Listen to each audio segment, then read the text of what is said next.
नमः श्री वर्धमानाय निर्धूत कलिलात्मने सालोकानां त्रिलोकानां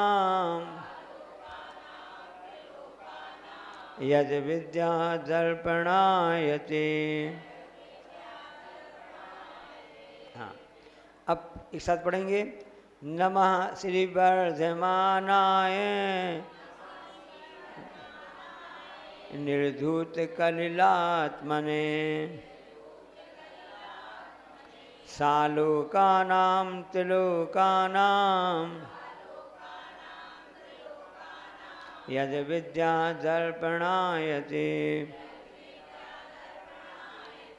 अब मंगलाचरण क्यों इसको बोलते हैं? किसी भी शुभ काम करने के पहले जो प्रारंभ किया जाता है कि हमारे यह जो स्वाध्याय है सानंद संपन्न हो, निर्विघ्न संपन्न हो, कोई विघ्न बाधा ना आ जाए, इसलिए इसको मंगल है जो कि पापों को गलाता है और हमारे लिए शुभ को लाता है। क्योंकि ये संसार तो पूरा अटवी जैसा है, जंगल जैसा है, इसमें पूरा जीव तो घूम रहा है, हमेशा उसको दुख प्राप्त हो रहा है। तो हमारा स्वाध्याय करने का उद्देश्य क्या है कि हम स्वाध्याय करके अपने ज्ञान को अर्जित कर सकें। हम क्यों परेशान हो रहे हैं? क्योंकि दो कारण से, पहला आलस्य, दूसरा अज्ञानता।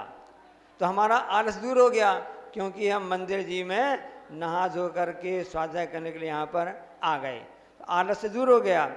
अब अज्ञान को दूर करना है तो हम जिनवाणी माँ की शरण में आए हैं। तो माँ क्या कह रही है कि जिन निर्धूत कलिल आत्मने, निर्धूत मतलब जिनकी आत्मा ने कर्म रूप कलंक को नष्ट कर दिया है, ऐसे बीतराग भगवान हैं। और वो कैसे हैं कि हितोपदेशी हैं। हमेशा भगवान जो होते हैं सर्वज्ञ होते हैं, हितोपदेशी होते हैं और बीतराग होते हैं। उनकी ये वाणी है, वीर हिमाचल तैनकसी गुरु गौतम के मुख कुंड धरी है। और यद विद्या, जिनका ज्ञान कैसा है, जिनका केवल ज्ञान है कैसा है, सालों का नाम यानी आलोक सहित है।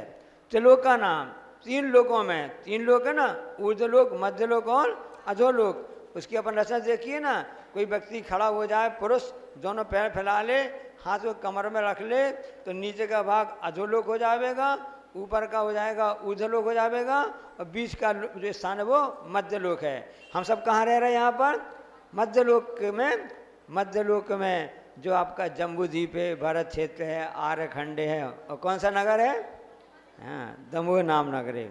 अपना गांव का नाम तो जल्दी याद रहता है, और यदि मायके वाले आ जाएँ तो और जल्दी वो भी याद रहता है ना। दर्पण आयते, दर्पण के समान आचरण करता है। अब दर्पण यहाँ कौन सा दर्पण है? समतल दर्पण की बात हो रही है। एक उत्तर दर्पण भी होता है, एक अवतल दर्पण भी होता है।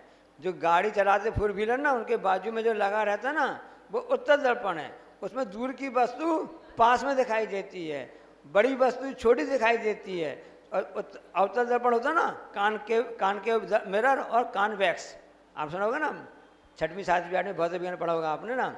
अवतल दर्पण में क्या होता है? आपने प्रदर्शनी में देखा होगा ना, प्रदर्शनी लगती है जहाँ हंसी ठका रहता है ना, तो उसमें इस ढंग से दर्पण बने रहते हैं कि पतला व्यक्ति मोटा दिखता है, मोटा पतला दिखता है, छोटा लंबा व्यक्ति बड़ा दिखता है। तो उत्तर दर्पण अवतल दर्पण की बात है। लेकिन हमारे भगवान का ज्ञान कैसा है? समतल दर्पण जैसा है, जैसा है वैसा ही दिखेगा, as it is, no change, कुछ प्रभावित भी नहीं होता है। दर्पण के सामने के आपने वस्तु रखी, आपने वस्तु हटा ली, तो उस वस्तु भी उस दर्पण से अलग हो जाएगी। लेकिन ऐसा नहीं है अग्नि जैसा नहीं है। अग्नि जल रही है, मान लो यहाँ पर अग्नि जल रही है, आपने अब बर्तन में पानी रख दिया, अब आपने अग्नि हटा दी, थोड़ी देर बाद पानी गर्म नहीं हो जाएगा? बाद में थोड़ी ठंडा हो सकता है, समय लगेगा। लेकिन दर्पण में ऐसे नहीं होता है। दर्पण में वस्तु झलकती है, वस्तु अलग हो गई तो बस दर्पण से भी झलकना बंद है। ऐसा केवल ज्ञान होता है समतल दर्पण जैसे होता है, ना उत्तल दर्पण जैसे ना अवतल दर्पण से। ये नई बात बताई ना आपने, हमने आपको नई बात बताई ना कि समतल दर्पण चाहिए।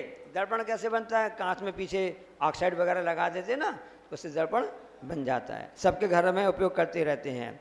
इसलिए देखो, जब भी आप दर्पण उपयोग करो, क्योंकि चेहरा देखना पड़ता है, काम करनी पड़ता है, तो जब भी दर्पण देखो तो आपका धर्म ध्यान तुरंत हो जाएगा। कैसे धर्म हो जाएगा? जब भी आप दर्पण देखो, अपना उपयोग कर ही लो। आप जो आपको तैयार होना, चेहरा देखना, सब करना है, कंघी करना, कुछ भी करना है, शेविंग करना है, लेकिन हमेशा आपका तुरंत ही धर्म ध्यान हो जाएगा। दर्पण उपयोग कर रहे हैं भगवान, आपका जो केवल ज्ञान है दर्पण समान है। जो कर्म बंद हो रहा था, अब कर्म निद्रा हो गई आपके लिए, पुण्य बंद हो गया। ऐसे छोटी अचासी हमेशा छोटी छोटी बातों को देख करके ही, उदाहरण को देख करके याद कर लेते थे। क्योंकि ये 4 अनुयोग होते ना, प्रथम अनुयोग, कर्णानुयोग, चरणगभ्यानुयोग। तो ये हमारे आचरण कैसे होते श्रावक के, ये चरणानुयोग का ग्रंथ है। हम अनुयोग बाद में आपको बता देंगे। तो क्योंकि अपन को गाड़ी समय के हिसाब से काम करना है। अब वह कैसा है? तस्मय श्री, वे भगवान कैसे हैं? श्री यानी अनंत चतुष्टय के धनी तुम ही हो सिरताज। ये भगवान, आपने ज्ञानावर्णी, दर्शनावर्णी, अंतराय और मोहिनी क्रम में नष्ट कर दिया है।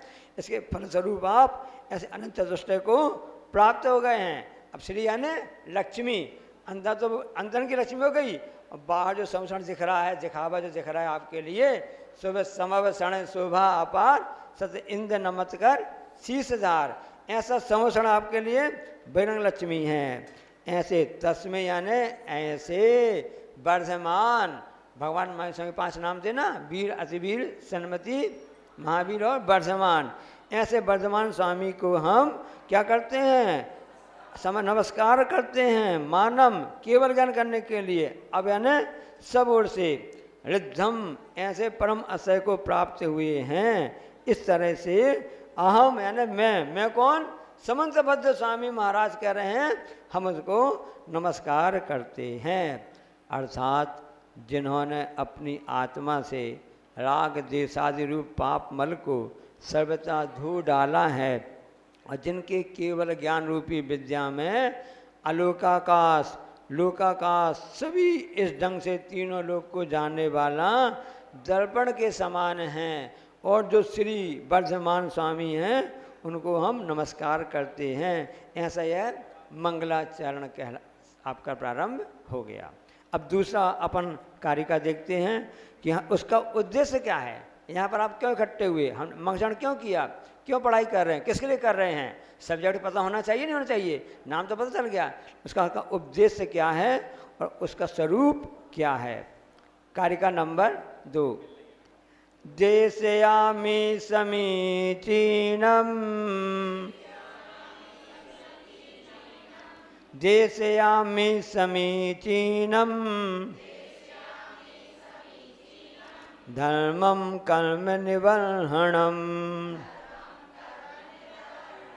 धर्मम कर्म निवर्हणम, संसार दुःखता सत्वान्, संसार दुःखता सत्वान्, यो धरत उत्तमे सुखे, यो धरत उत्तमे सुखे। हाँ, अब सब एक साथ पढ़ेंगे। देशयामि समीचीनम, धर्मम कर्म निवर्हणम, संसार दुःखता सत्वान्, यो धरत उत्तमे सुखे। अब इसमें क्या कह रहे हैं? अहम यानी मैं, यानी समंतबद्ध स्वामी महाराज जी, कर्म निर्हरणम, हाँ घड़ी लग दो,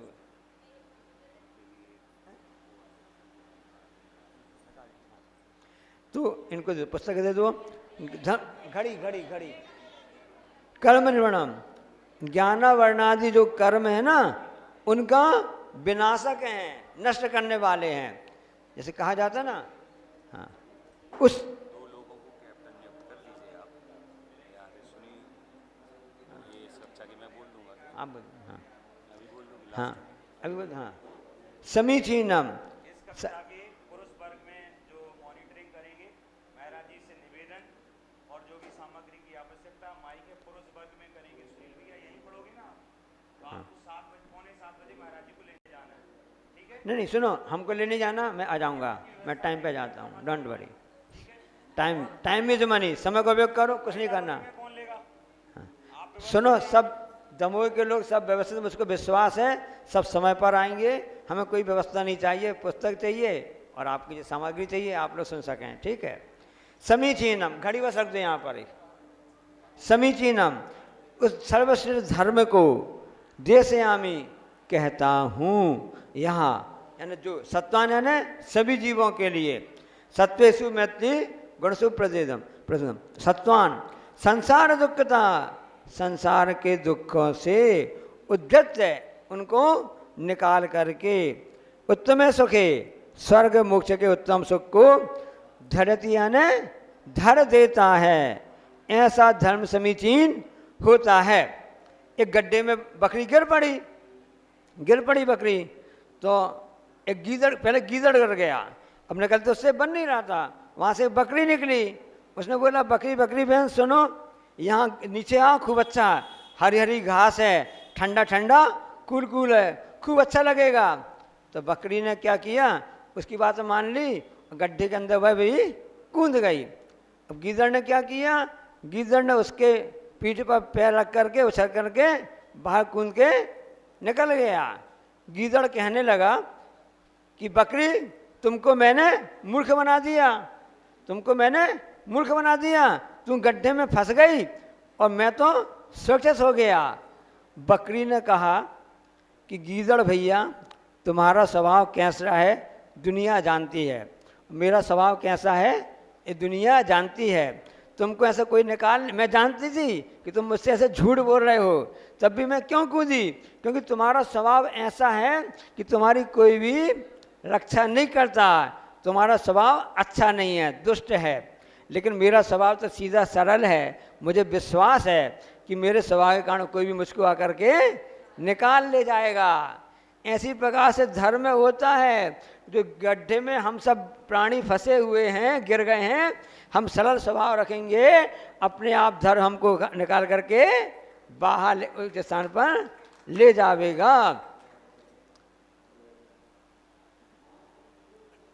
भारत सरकार ने, न्यायालय ने नियम निकाल दिया कि गौशाला में जितने भी अनुपयोगी पशु हैं, बूढ़े हो जाते हैं, वो कटने लायक हो जाते हैं, उनको आप काट, अनुपयोगी हैं उनको आप कतले खाने ले जा सकते हो।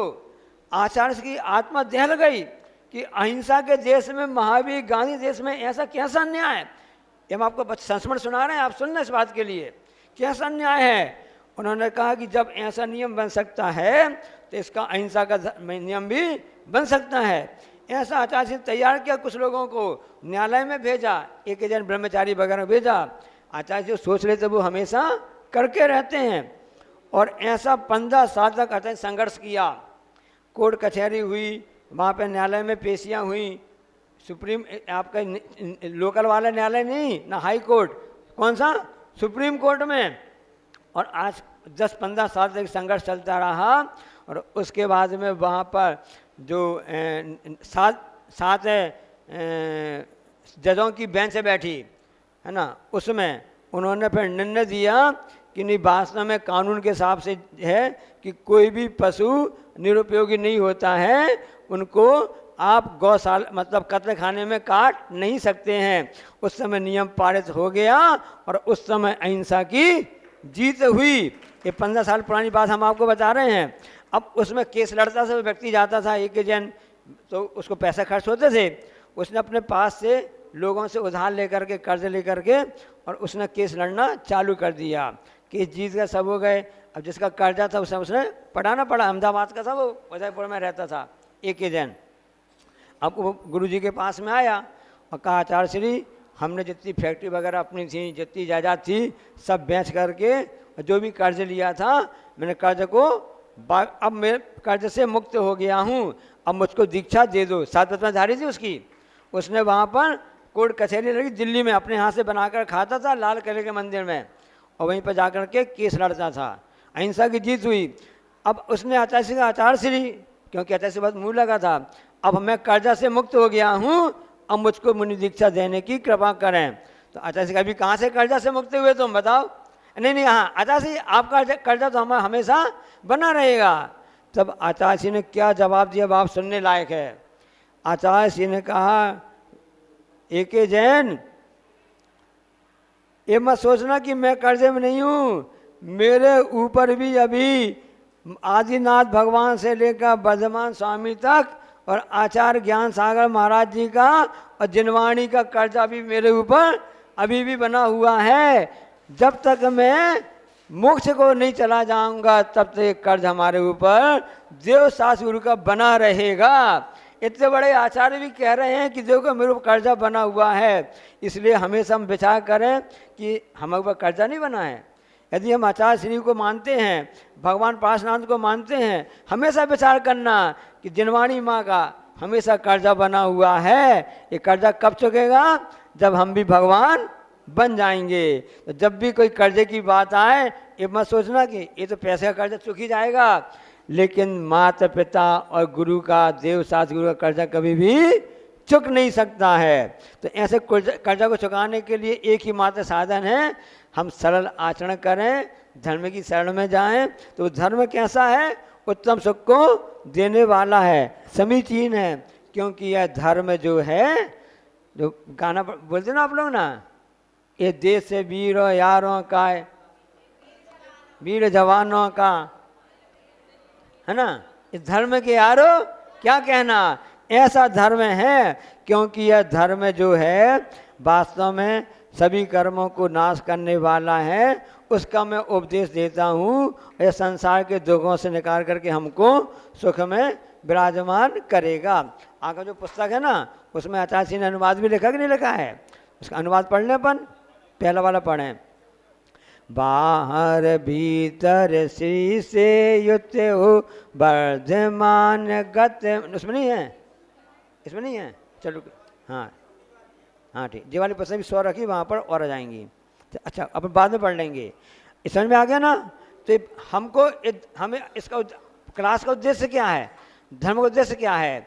क्योंकि इसका उद्देश्य यही है कि मैं उस धर्म को कहता हूँ। वो धर्म कैसा है? जो आपको उत्तम सुख में बैठाने वाला है। अब तीसरी बात आती है, धर्म और संसार का मार्ग है। ठीक है ना? कैसा है? सद्दृष्टि ज्ञान व्रतानि, सद्दृष्टि ज्ञान व्रतानि, धर्मम धर्मेश्वरा विदु, धर्मम धर्मेश्वरा विदु। यदि प्रत्यनीकानि,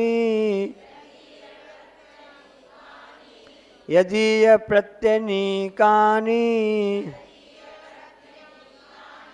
भवन्ति भवपद्धति, भवन्ति भवपद्धति। एक साथ, सद्दृष्टि ज्ञान व्रतानि, धर्मम धर्मेश्वरा विदु, यदि प्रत्यनीकानि भवन्ति भवपद्धति। पहले बचपन जब स्कूल जाते थे तो वहाँ पर हम सबके लिए पढ़ाया जाता था ना, मुंह तो खोलो, मुंह से बोलो, उच्चारण किया जाता था ना, ताकि उस उच्चारण से हमारा मुंह खुल जाता है और सही शब्द को उच्चारण करने की हमारी प्रैक्टिस हो जाती है, हमारी जीभ वैसी पलटने लगती है। वर्तमान बच्चे बहुत नहीं बोल पाते ना, उनको बुलवाओ, अब बोलते ना शुद्ध लेख पढ़ो, शुद्ध लेख पढ़ो। तो वर्तमान में इसकी बहुत कमी हो गई है, उसका प्रभाव हो गया कि हम बोल नहीं पाते हैं। दुनिया की बातें तो करेंगे, मोबाइल में बात करेंगे, सब लगाएंगे, व्हाट्सअप देखेंगे, का बनाओ, का खाओ, वो जेग भी आए कि नहीं आए, का दुकान क्या चल रही है, फलाना भाव क्या है, ये सब बातें करते रहते हैं। तो अब उसी मुख से अपन यदि उच्चारण करेंगे, ये पढ़े भक्तांबर प्रणत मौन प्रणाम, नहीं भक्तांबर प्रणत मौन, तो उच्चारण भी सही होगा। इसलिए उच्चारण करना सीखो। आपको विश्वास नहीं है, हम लोग जब स्वाध्याय कराते थे ना, तो अतासी कहते थे मुँह तो खोलो, मुंह में दही जमा है क्या? हाँ, उच्चारण तो करो। आचार्यों ने पंक्तियां लिखी हैं, शब्द लिखे हैं, इनको उच्चारण करने से हमारी कितनी कर्म की निजरा होगी कह नहीं सकते हैं, कितना पुण्य का बंध होगा। कोई शब्द समझ में भी नहीं आ रहा है, कम से कम मुख तो बोलो। हाँ बोलो, सदृष्टि ज्ञान व्रतानि धर्मम धर्मेश्वरा विदु यदि प्रत्यनीकानि भवन्ति भव पद्धति। धर्मेश्वरा, जो धर्म के ईश्वर हैं, उत्तराधिकारी हैं, ऐसे अधिकारी हैं, मुख्य हैं। ऐसे कौन है वो? तीर्थंकर भगवान ही धर्म के जो बोला, अरे ठेकेदार हो। यहाँ पर क्या चलता है, लोग बोलते ना, तो मंदिर के इसके तुम क्या हो, मंदिर के ट्रस्टी क्या बोलते तुम लोग यहाँ पे? अच्छा हमारे क्या बोलते हैं? नहीं, आसामी। आसामी मतलब बड़े कहलाते ना। तो ये भगवान आप ही हमारे धर्म के ठेकेदार आसामी हो, हम अपने आप को समझते नहीं। तीर्थंकर देव भी इसके आसामी हैं, इसको इसलिए धर्मेश्वरा उनको कहा जाता है। तानी यानी उन, सद दृष्टि ज्ञान वृत्तानि, सद यानी सम्यक समीचीन, सद यानी सम्यक चीन, प्रॉपर वे, सही वे। अब दृष्टि यानी सम्यक दर्शन, दृष्टि यानी दर्शन, हमारी दृष्टि कैसी होनी चाहिए? समीचीन होनी चाहिए। और देखने की पद्धति सम्यक दर्शन है ना, सदृष्टि है, ऐसी दृष्टि होनी चाहिए। और इस सम्यक दर्शन वह है हमारा श्रद्धान कैसा होना चाहिए, अंदर का श्रद्धान है ना, वह आपका सम्यक दर्शन है। और दृष्टि यानी हमारा सम्यक दर्शन है। एक ही शब्द के कई अर्थ होते हैं ना, और पर्यायवाची शब्द होते हैं। तो सदृष्टि यानी सम्यक दर्शन, सद्ज्ञान यानी सम्यक ज्ञान, सद्व्रतानि यानी व्रतों को कैसे अंगीकार किया जाता है, चलने की बात होती है। तो व्रतानि यानी चारित्र है। तो ये चारित्र पर दर्शन है, जिसमें कैसे चला जाता है, बुद्ध अनुयोग कहलाता है, चरणानि योग, कैसे चला जाता है, दिमाग नहीं लगाना। चरणानि योग क्या है? चा से चरणानि से चा हो गया, और कैसे चला जाता है, चा हो गया। कैसे चला जाता है वो कहलाता है चरणानि योग। ऐसे ग्रंथों में जिसका प्रतिपादन होता है वो चरणानि योग है। तो एक श्रावकाचार है, श्रावक कैसे चले इसलिए श्रावकाचार है, और मुनि कैसे चले इसके लिए मूलाचार है। मुनि कैसे चले, कैसे उठे, वैसे कैसे अपने सामायिक ध्यान कर रहे हैं, इसको बताने वाला ग्रंथ का नाम है मूलाचार। और श्रावक कैसे चले, चरणानि योग वाला, इसका नाम है श्रावकाचार। बहुत बढ़िया। तो इस सम्यक दर्शन, सम्यक चारित्र, इनकी एकता है। वह धर्म है, धर्मम विदु यानी जानना कहते हैं। ये मेरे दिमाग में आ गया, मैं कह रहा हूँ, इसको बताया जा रहा है। तो जो धर्म के प्रतिपादन करने वाले ईश्वर होते हैं, उन्होंने धर्म की परिभाषा क्या बताई कि सम्यक दर्शन, सम्यक ज्ञान, सम्यक चारित्र, इनकी एकता का नाम ही धर्म है। इसी का नाम मोक्ष मार्ग है। वही चीज़ है, हिंदी में इस ग्रंथ में भगवान ने ऐसा बता दिया आचार्य श्री ने, और वहाँ पर आचार्य उमा स्वामी बोलते हैं सम्यक दर्शन ज्ञान चारित्राणि मोक्ष मार्गा। ये प्रक्रिया अलग है भैया। देखो कितनी कृपा गुरुओं की है। हमारे जनवाणी माँ कह रही है, हम बच्चों से कह रही है, जैसे अपन बोलते हैं ना बच्चों से, पेट तो भर जाए, दूध पी ले, कुछ हलवा खा ले, कहीं खिचड़ी खा ले, कहीं कुछ तो खा ले, ताकि तेरा शरीर ठीक रहेगा, हमको परेशान नहीं करेगा, हमको दुकान जाने के लिए दिक्कत, मंदिर दिक्कत नहीं जाएगी, हमको भोजन बनाने दिक्कत नहीं जाएगी। इसी प्रकार से ये आचार्य महाराज जी कह रहे हैं, जनवाणी माँ क्या कह रही है, बच्चा ये भूखा है, उधम करेगा, परेशान करेगा, कुछ तो खा ले, कुछ मतलब हम नहीं खिला पा रहे हैं और कुछ खिला ले, ऐसा ताकि किसी ढंग से इसका पेट भर जावे और उत्तम सुख को प्राप्त हो जावे, इसका दुख दूर हो जाए, ऐसा कर्ज हमेशा हमारे ऊपर बना रहता है। माता पिता का, गुरुओं का, जिनवाणी माँ का बना रहता है। इसलिए वो हमेशा इसके, क्योंकि एक पद्धति है, दो पद्धति होती हैं, दो मार्ग हैं, एक यहाँ जाता है, एक यहाँ जाता है। अब एक संसार का मार्ग है और एक मोक्ष का मार्ग है। तो सम्यक दर्शन, सम्यक ज्ञान, सम्यक चारित्र एक धर्म का मार्ग है जो मोक्ष ले जाने वाला है। और इस तरह वाला मार्ग जो है मिथ्या दर्शन है, मिथ्या ज्ञान है, मिथ्या चारित्र संसार को ले जाने वाला है। और समझदार व्यक्ति क्या होगा, मिथ्या मार्ग को छोड़ देगा, संसार मार्ग को छोड़ देगा। क्यों इकट्ठे यहाँ पर क्यों आए अपन, हमारा संसार का मार्ग छूट जावे और मोक्ष का मार्ग की गाड़ी में हमको मार्ग मिल जावे।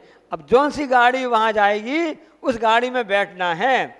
यदि हम गलत गाड़ी में, हमको मान लो यहाँ से सागर जाना है तो सागर वाली गाड़ी में बैठेंगे तो सागर पहुँच जाएंगे, और इसे विपरीत जाना है तो उस गाड़ी में बैठे तो वहाँ पहुँच जाएंगे। अब सागर जाना है, भाग्योदय में दिखाना है, वहाँ पर और भी महाराज जी हैं, अचासी होंगे, वहाँ विराजमान थे, जब से जाना था उस गाड़ी में बैठ जाओगे तो सागर पहुँच जाओगे। ये धर्म की गाड़ी है जो मोक्ष में हमको ले जाने वाली है। ये तीसरी गाथा आपकी हो गई। अब कार्य का नंबर 4। अब बता तो दिया कि सम्यक दर्शन, सम्यक ज्ञान भव पद्धति है। संसार की पद्धति मिथ्या दर्शन, मिथ्या ज्ञान है, और धर्म की पद्धति सम्यक दर्शन, सम्यक ज्ञान, सम्यक चारित्र है। अब उसे सम्यक दर्शन क्या कहलाता है, व्हाट इज सम्यक दर्शन, तो उसके लिए अगली गाथा आ रही है, कार्य का नंबर 4। श्रद्धानम परमार्थाना, श्रद्धानम परमार्थाना, माप्ता गम तपोव्रताम, माप्ता गम तपोव्रताम, त्रिमूढ़ा पूर्णमष्टांगम, त्रिमूढ़ा पूर्णमष्टांगम, सम्यक दर्शनमस्मयम्, सम्यक दर्शनमस्मयम्। एक साथ पढ़ेंगे। श्रद्धानम परमार्थाना, माप्ता गम तपोव्रताम, त्रिमूढ़ा पूर्णमष्टांगम, सम्यक दर्शनमस्मयम्। अद्भुत बात लिखी है, कितनी मेहनत करके, कितनी साधना करके। देखो तो सही क्या कह रहे हैं आचार्य महाराज जी, कह रहे हैं परमार्थानाम, जो परमार्थ भूत है, निजी लक्षणों की अपेक्षा समीचीन है, परम अर्थ को देने वाली है। अर्थ यानी पैसा होता है और परमार्थ होता है मोक्ष होता है। ऐसी समीचीनम आप्त, आप्त यानी होता है देव, जैसे देव बोलो, भगवान बोलो, ईश्वर बोलो, आप्त बोलो, एकाशवाची है। तो आप्त यानी होता है देव, आगम यानी शास्त्र, जिनवाणी, और तपोव्रताम, दो तप यानी से ज्ञान ध्यान तपो रखता, आगे आएगा ना। तो जो तप में हमेशा लीन रहते हैं, ऐसे कौन कहलाए, गुरु मुनि महाराज। ऐसे जो है त्रिमूढ़ा पोढ़म, त्रि यानी 3, मूढ़ यानी मूढ़ता, आगे बताएंगे सबके नाम, अभी लक्षणों से बता रहे हैं। पोढ़म इनसे रहित जो होता है, वह अष्टांगम 8 अंगों सहित होता है, 8 अंगों सहित होता है। अब 8 अंगों नाम में बताएंगे बाद में। अस्मयम, अस्मय यानी होता है मद होता है, 8 प्रकार के मदों से रहित होता। अस्मय माने मद, घमंड है जिसको बोलते हैं ना, गर्व होता है ना। श्रद्धानम है ना, श्रद्धान करना। सम्यक दर्शनम, वह सम्यक दर्शन कहलाता है। पहले बता दिया कि सम्यक दर्शन, सम्यक ज्ञान, सम्यक चारित्र यही धर्म है। अब सम्यक दर्शन क्या कहलाता है, तो सम्यक दर्शन कहलाता है कि यह जिसमें देव शास्त्र गुरु इन पर श्रद्धान होना। सम्यक दर्शन एक सकारात्मक हो गया, पॉजिटिव हो गया, विधेयवाचक हो गया। जैसे कहा ना, यहाँ पर उजेला है, ये बात हो गई, यहाँ पर उजेला है एक बात हो गई, यहाँ पर अंधेरा नहीं है तो ये विधिवाचक हो गई यानी प्रकाश है, और निषेधवाचक हो गई यहाँ पर अंधेरा नहीं, यहाँ पर अंधेरा नहीं है, मतलब है ना उजेला है। उसी प्रकार से यह सम्यक दर्शन कैसा है कि देव शास्त्र गुरु में श्रद्धान करना सम्यक दर्शन है। समझ में आ रहा ना, समझ में आ रहा ना। अब उसकी विशेषता क्या है कि वह मूर्ता से रहित होता है, निषेधवाचक हो गया। उसमें 8 प्रकार का मद नहीं होता है। अब विधेयवाचक हो गया, 8 अंगों से सहित होता है। इस तरह से यह सम्यक दर्शन का लक्षण है। अर्थात सम्यक दर्शन सही आप यानी देव, आगे मैंने जिनवाणी, और गुरु यानी इसको बोलते हैं भ्रताम, तपो भ्रताम यानी गुरु, इनके मूर्ताओं से रहित, मत से रहित, 8 अंग से सहित, इनमें श्रद्धान करना इस सम्यक दर्शन कहलाता है। अब 8 अंग क्या कहलाते हैं उसमें आगे क्रम क्रम से बताते जाएंगे, क्योंकि अभी आपका दिमाग उलझ जाएगा, इसी में दिमाग लग जाएगा, तो आपको क्रम से पता चल जाएगा ना। तो यदि आपसे पूछे, टाइम कितना हो गया? 7:40। हाँ, अपनी गाड़ी राइट टाइम चल रही है। देखो 2020 का ज़माना है, क्रिकेट जानते ना, 2020 का ज़माना है। यदि आपको मैच जीतना है, आपको पहले ओवर से रन बनाना चालू करना पड़ेगा। अब ऐसा तो नहीं है कि पहले गेंद दूसरे गेंद में टक टक करते रहो, फिर बाद में आपको रन इसको ज़्यादा करना पड़ेगा। तो इसको करने के लिए ऐसा तो नहीं कि बाद में इतना रन रेट बढ़ जाएगा, उसमें रिस्क रहेगी। तो हम कह रहा विकेट भी ना गिरे और हमारे रन भी हर पर्याप्त बनते रहे। एक 2020 का ज़माना है, इसलिए हम प्रतिदिन 6 गाथाएँ लेंगे ताकि आपके लिए 7 दिन में ये पहला अधिकार है सम्यक दर्शन का पूरा अधिकार पूर्ण हो जावे। तो हम इसमें ये बताना चाह रहे थे कि चरणान योग क्या कहलाता है, थोड़ा अपन इंट्रोडक्शन भी देख लेना, थोड़ा जनरल नॉलेज भी हो जाए। जिनवाणी 4 भाग में बटी हुई है, प्रसमान योग, कर्णान योग, चरणान योग, जब्बान योग। समझने के लिए बता रहे ना, विषय होते ना, सम्यक विज्ञान विषय होता है, इतिहास है, भूगोल है, नागरिक शास्त्र है, विज्ञान है, गणित है, हिंदी है, ऐसे विषय होते हैं। इसी प्रकार से पूरी जनवाणी भी 4 विषय में बटी हुई है। 4 विषय में पूरे जनवाणी आ जाती है। अब विषय कौन कौन से हैं? जैसे सम्यक विज्ञान होता है ना, सम्यक विज्ञान होता है इतिहास, नागरिक शास्त्र, भूगोल, ये सम्यक ज्ञान होता है ना, सामाजिक अध्ययन होती है। और एक सामान्य विज्ञान होता है जिसमें फिजिक्स, केमिस्ट्री, मैथ्स वगैरह, बायोलॉजी आती है, विज्ञान कहलाता है, समझ लेना। उसी प्रकार से हमारा यह जिनवाणी माँ भी जो है वह 4 सब्जेक्ट में है। पहला सब्जेक्ट कौन सा है? प्रसमान योग, मतलब जैन हिस्ट्री, इतिहास, जिसमें इतिहास की बातें पता चलती हैं वो कहलाता है प्रसमान योग। जिसमें इतिहास पता चल जाए, इतिहास जितने भी महापुरुषों का है, तीर्थंकरों का है, बलभद्र का, देवों का, हिस्ट्री जिसमें मिले वो प्रसमान योग है ना, सरल भाषा बिल्कुल में। प्रसमान ग्रंथ क्या बोलेंगे? हिस्ट्री, जिसमें इतिहास मिले वो प्रसमान योग, जैन हिस्ट्री यानी प्रसमान योग।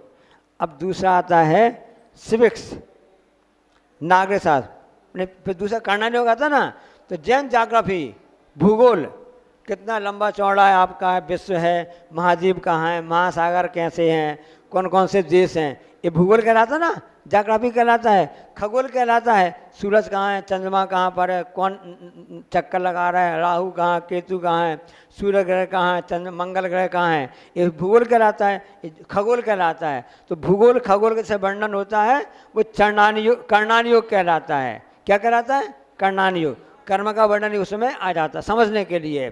तो जैन ज्योग्राफी यानी कर्णान योग, जैन ज्योग्राफी यानी कर्णान योग, पूरा भूगोल का वर्णन होगा। अब चरणान योग जो हम पढ़ रहे हैं ना, सिविक्स, नागरिक शास्त्र, समझ ना। जैसे किसी ने बोला कि संसार में सबसे अच्छे व्यक्ति कौन है, अच्छे नागरिक कौन है, बताओ। अच्छा, तो कोई ने बोला मुसलमान अच्छे हैं, किसी ने कहा भाई हिंदू अच्छे हैं, तो सबने अलग अलग बोला। तो सबने कहा नहीं, जो बनिए होते हैं ना, बनिए होते हैं ना, जैसे अपन बनिया खाया जाता है ना, अरे तो बनिया कहीं के, तो बनिए सबसे अच्छे होते हैं। क्या भाई कैसे, आप बताओ। उन्होंने कहा कि सभी जगह लिखा रहता है देश के अच्छे नागरिक, क्या लिखा रहता है? देश के अच्छे नागरिक बनिए। तो जो अच्छी रास्ता चलेगा, अच्छे नागरिक बनिए। अच्छे नागरिक बनना है, ये कहलाता है सिविक्स, कहलाता है ना। इस चरणानी योग हमको बता रहा है, कितनी कृपा गुरु महाराज जी ने की है। आप अच्छे नागरिक बनिए, अपने धर्म के, देश के, समाज के, अपने घर के, कुटुंब के अच्छे नागरिक बनिए। तो कैसे बनिए? इसका जिसमें वर्णन होता है जैन सिविक्स है, वो कहलाता है चरणानी योग।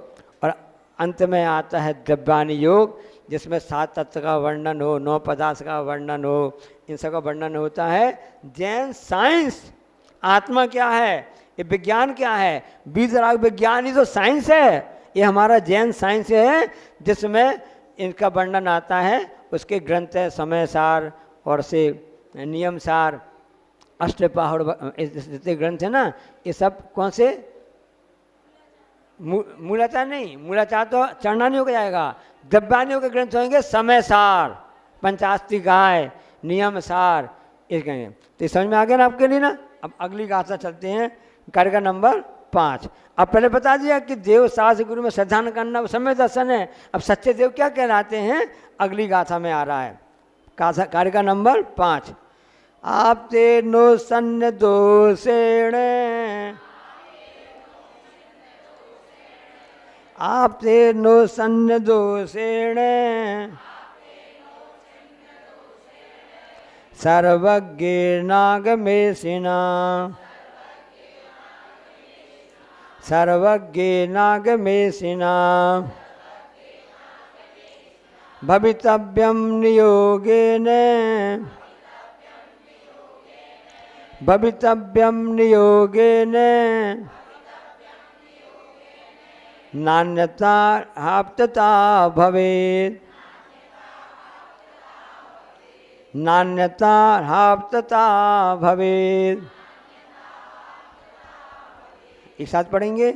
आप ते नो सन्न दोषेण, सर्वज्ञ नागमेशिना, भवितव्यं नियोगेन, नान्यता हाप्तता भवेत्। इसमें तो महाराज ने अपनी पूरी जान लगा दी, पूरी ताकत लगा दी। क्या कह रहे हैं गुरु महाराज जी, देखो तो सही।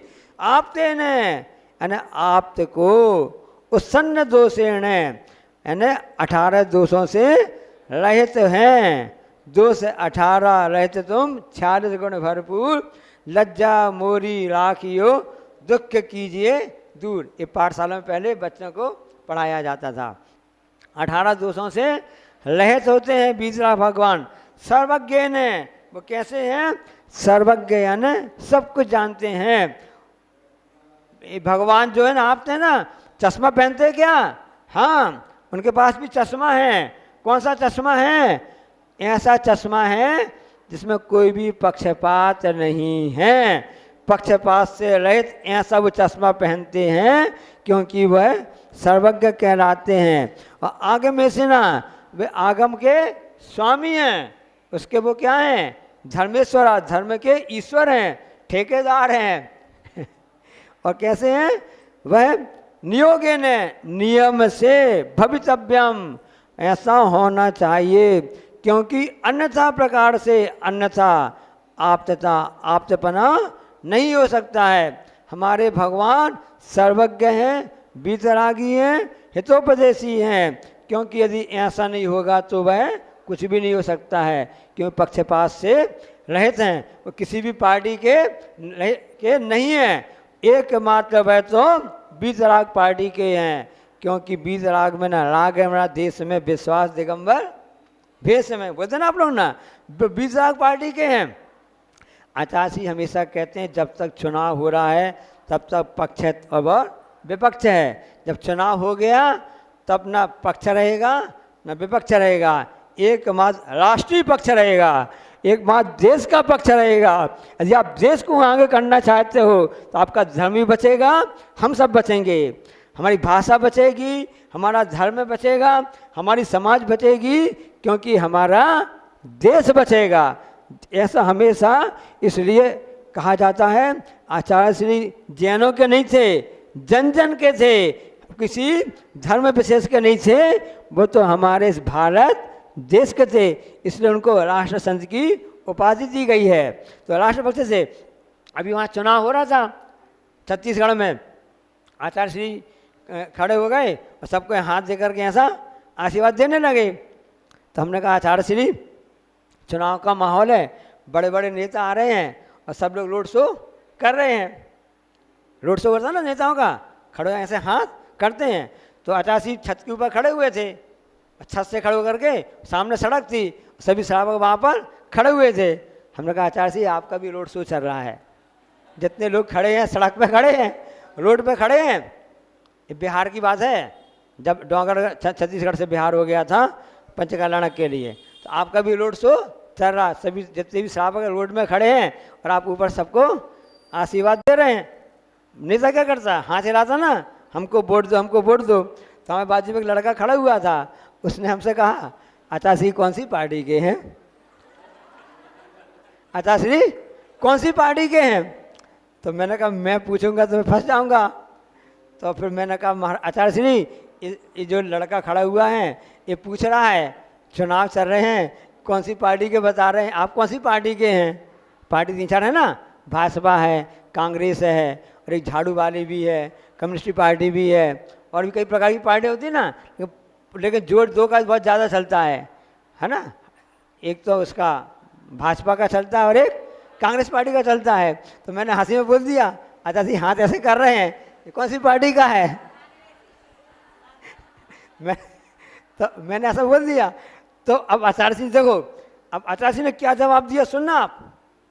आचार्य सिंह का मैं समझ रहा हूँ तुम लोग क्या कहना चाहते हो, सुनो ना, मैं इस पार्टी का हूँ ना उस पार्टी का हूँ, मैं तो अहिंसा पार्टी का हूँ, अहिंसा की उपासना करता हूँ, हमारे देव अहिंसा देव हैं, ऐसे मैं अहिंसा पार्टी का हूँ। ऐसे अहिंसा पार्टी के जो मुख्य नायक हैं वे हमारे देव हैं, वे हमारे कैसे हैं, वे बीतराग देव हैं, वे सर्वज्ञ हैं, वे हितोपदेशी हैं, ऐसी हमारी अहिंसा पार्टी है। सोचो, विश्वास करो। ऐसे आचार्य श्री बातों बातों में धर्म की बात बता देते हैं। ये तो आप लोग का पुण्य है, और ये यहाँ के पार्श्वनाथ भगवान का पुण्य है कि यहाँ पर ऐसे सुधा सागर महाराज जी आ गए, और ऐसे हम लोग 7 महाराज जी हो गया आ गए, और साथ में 6 क्षुल्लक महाराज जी भी यहाँ पर आ गए हैं। तो ऐसी पार्टी के इसका गर्व होना चाहिए हम सबको। हम कौन सी पार्टी के हैं? अहिंसा पार्टी के हैं, जिसके नायक हमारे आदिनाथ भगवान से लेकर के महावीर भगवान, आचार्य कुंद से लेकर के आचार्य समंत बद्ध और आचार्य विद्यासागर महाराज जी हैं। तो ऐसी पार्टी अच्छी पार्टी की नहीं पार्टी है। फक्र अच्छा लग रहा ना आपको, अच्छी पार्टी में आ गए तो पार्टी बदलना नहीं। आजकल जमाना आ गया है पार्टी बदलने का। कौन सी पार्टी जीत रही है पार्टी बदल देते हैं, दमोह का इतिहास तो अलग ही है। चलो आगे चलते हैं। अब बीतराग का लक्षण बता दिया कि अहिंसा पार्टी के आप नेता हो और बीतराग हो, उसका लक्षण क्या है? क्षुत पिपासा जरातंक जन्मांतक भयस्मया। क्षुत पिपासा जरातंक जन्मांतक भयस्मया। नरागद्वेष मोहश्च नरागद्वेष मोहश्च यस्याप्ता सा प्रकीर्तते। यस्याप्ता सा प्रकीर्तते। एक साथ पढ़ेंगे आराम से धीरे धीरे। क्षुत पिपासा जरातंक जन्मांतक भयस्मया। नरागद्वेष मोहाश्च यस्याप्ता सा प्रकीर्तते। जैसे अपन किसी चीज़ को चढ़ाना होता ना, उसको थोड़ा सा पीछा किया और थोड़ा धक्का दिया तो आगे चढ़ जाती है। इसी प्रकार से शब्द बोलने में भी ये प्रैक्टिस करना चाहिए, तो इस ढंग से होता है। अब राग द्वेष बोलेंगे ना, तो इसमें अपन को द्वेष को चढ़ाना है, द्वेष शब्द चढ़ाना है। तो राग द्वेष मोहाश्च, है ना, तो रागत बोल दिया तो अपने आप द्वेष आगे चढ़ जाती है। न राग द्वेष मोहाश्च यस्याप्ता सा प्रकीर्तते। हाँ, अब बीतरा भगवान कैसे हैं? यस यानी जिसके, क्षुत यानी भूख, पिपासा यानी प्यास, और जरा यानी बुढ़ापा, आतंक यानी रोग। सबसे बड़ा आतंकवादी इस समय है, इस समय चल रहा है, तो रोग कहलाता है। ऐसा कोई भी घर नहीं है जहाँ पर किसी ना किसी का कोई ना कोई रोग लगा रहता है। ऐसा ये सब कर्म का वजह चल रहा है, पंचम काल चल रहा है। हमारा खान पान इस ढंग से हो गया, रहन सहन उठना बैठना से हो गया है कि हमको रोगों ने आ घेरा है। ऐसा आतंक है, यदि घर में किसी को मान लो ऐसे बहुत असाध्य कर्म हो जाए, घर में यदि किसी को रोग हो जाए, बड़ा रोग हो जाए, किसी को बुखार भी आ जाता है, या टीबी हो जाए, या कैंसर हो जाए, तो एक व्यक्ति को रोग घर में हो गया, एक सदस्य को हो जाता है, पूरा घर तहस नहस हो जाता है। धंधा पानी, बच्चों की पढ़ाई लिखाई, भोजन व्यवस्था सब गड़बड़ हो जाता है। ऐसा आतंक हो जाता है। ऐसे हम अनेक रोगों से ग्रसित हैं, जन्म जरा मृत्यु रोगों से ग्रसित हैं। तो ऐसे रोगों से भगवान जो होते हैं, कोई भी रोग उनको होता नहीं है, कोई भी रोग शरीर संबंधी। जन्म में न उनको पुनर्जन्म होता है, अंत का यानी उनका मरण भी नहीं होता है, भय यानी भीति डर भी नहीं रहता उनको, इसमें मतलब गर्व है यानी घमंड भी नहीं रहता है। राग द्वेष मोह इनके द्वारा चा शब्द से रोष है, चिंता है, अरति है, निद्रा है, विस्मय है, स्वेद है और खेद है। ये 18 दोष नहीं होते हैं। वह आपता, वह आप्त है, सच्चा देव प्रकीर्तते, वह कहा जाता है। जैसे पूछा जाए भाई फलाने चंद जी से मिलना चाहते हैं हम, वो कैसे, उनसे मिलना चाहते भाई कैसे हैं भैया, इस ढंग से बता दें, वो चश्मा लगाते हैं, फ्रेम काले रंग का चश्मा लगाते हैं, उनके बाल सफ़ेद हैं, थोड़ा थोड़ा दाढ़ी भी है, थोड़ा ऐसा चेहरे में ऐसा आ गया है, उनके बाएं सर सबको काला तिलसी भी उनका दिखता रहता है। वो हमेशा पैजामा कुर्ता पहने रहते हैं, या हमेशा मतलब सफारी पहने रहते हैं। ये अपन ने प्रकृति बता दिया ना, लक्षण बता दिया। अब ढूंढ रहा व्यक्ति, ऐसा व्यक्ति कहाँ है, फलाने चंद क्या है, कोई काम होगा उनसे, वो इस ढंग से किसी व्यक्ति को ढूंढ रहा, पता लगा रहा है। या पूछा फलाना मकान कैसा है, भाई उनका मकान नीले रंग से पोता हुआ है, सामने नीम का पेड़ है, इस ढंग से अपन लक्षण बता देते हैं। इसी प्रकार से पूछा गया कि देव का लक्षण क्या है, उनका स्वरूप क्या है, तो बता दिया कि उनका बीतराग उनका लक्षण है। तो बीतराग का लक्षण क्या है हम तो नहीं जानते, हम अंगूठा छाप हैं, वो तो हम अंगूठा छाप हैं। अभी समय सागर महाराज जी ने कहा था ना प्रवचन में ना, कि हम जब शुरू में आए थे, हम कर्नाटक भाषा जानते थे, हिंदी जानते नहीं थे, संस्कृत जानते नहीं थे। जब यहाँ पर राजस्थान पहुँचे हम तो अंगूठा छाप थे, यानी अंगूठा मतलब अंगूठा कुछ लिखे पढ़े नहीं भी थे। एक और उसके आगे क्या बात बोली महाराज जी ने, अब अंगूठा कहाँ लगाना है ये भी नहीं जानते थे। अंगूठा कहाँ लगाना है ये भी ना, हम इतने अंगूठा छाप हैं, हम मालूम नहीं है कि बीतराग क्या कहलाते महाराज। हे प्रभु, हे आचार्य बता दो तो बीतराग क्या कहलाते हैं, लक्षण तो बता दो, कैसा चश्मा है, कैसा तिल है, कैसे बाल हैं, कैसे कपड़े हैं, कैसे ऐसे बता दो। तो बता रहे भगवान बता रहे इस 5वीं 6वीं नंबर गाथा में कि बीतराग का लक्षण क्या है, कि उनको भूख नहीं लगती, उनको प्यास नहीं लगती, उनको बुढ़ापा नहीं आता, उनके कोई रोग नहीं है, उनका कोई जन्म नहीं होता, उनका मरण नहीं है, अब उनकी कोई भी भीति डर भी नहीं है, उनको कोई गर्व भी घमंड भी नहीं है, उनको राग नहीं है, द्वेष नहीं है, मोह नहीं है, और चा शब्द से चिंता नहीं है, अरति नहीं है, उनके लिए निद्रा नींद भी नहीं आती है। हाँ, ये नहीं सोचना हमारी नींद गायब हो तो हम भगवान बन गए। कई लोग ना रोग तो वो रोग है, नींद नहीं आती ना, अरे हमको भूख नहीं लग रही है, भूख नहीं लगना ये भी रोग का लक्षण है, ज़्यादा भूख लगना ये भी लक्षण लगना है। आजकल लोग परेशान हैं, भूख नहीं लग रही है, भूख में कमी आ गई है, तो भगवान बन गए क्या, नहीं, उनको भूख भी नहीं लगती है, प्यास भी नहीं लगती है, और ना उनको श्वेत पसीना भी नहीं आता है। यहाँ तो पसीना पहुँचते पहुँचते परेशान हो जाते हैं, और खेद उनको कोई भी दुख भी नहीं होता है। ऐसे उनके 18 लक्षण हैं, ऐसी 18 विशेषताएं से जो युक्त होते हैं वो वीतराग भगवान हैं। अब चेक कर लो आप, ये हमारा ISI मार्का है। अब आप सामान खरीदने गए, अब आपको कोई मिक्सी खरीदनी थी, अब ये कंपनी सही कि नहीं है, डुप्लीकेट है कि असली है, इसका सर्विस है कि नहीं, क्या है, उसमें ठप्पा लगा रहता है, ISI मार्का रहता है, ISI मार्का है, कुछ भी ऐसा एक मार्क लगा रहता है। हमने मार्का देख लिया, हमको विश्वास हो गया ये हमारी अहिंसा पार्टी का व्यक्ति है, ये हमारे भगवान अहिंसा पार्टी के हैं, इसमें ISI मार्का लगा हुआ है, इनमें 20 ताकता का ठप्पा लगा हुआ है। अब हमको चिंता करने की बात नहीं है। ये जब कोई छोटी वस्तु खरीदते हैं तो हम उसमें चेक करते हैं उसका मार्का सही कि नहीं है, फिर तुम अपने धर्म की बात खरीद रहे हैं, ऐसे देव का लक्षण देख रहे हैं, ऐसे हमारे भगवान रहते हैं। छवि वीतरागी नग्न मुद्रा दृष्टि नासा पै धरे बसु प्राति हार अनंत गुणयुत कोटि रवि छवि को हरे। ऐसी हमारे अहिंसा पार्टी के जो देव हैं वे हमारे देव होते हैं जिनकी लक्षण वीतराग होता है। ऐसे वीतराग भगवान 18 दोषों से रहित होते हैं। सब समय हो गया, 8 बज गए, हम सबकी गाड़ी राइट टाइम चल रही है, 6 गाथाएँ हो गई हैं, इनको आप चिंतन करना, मनन करना।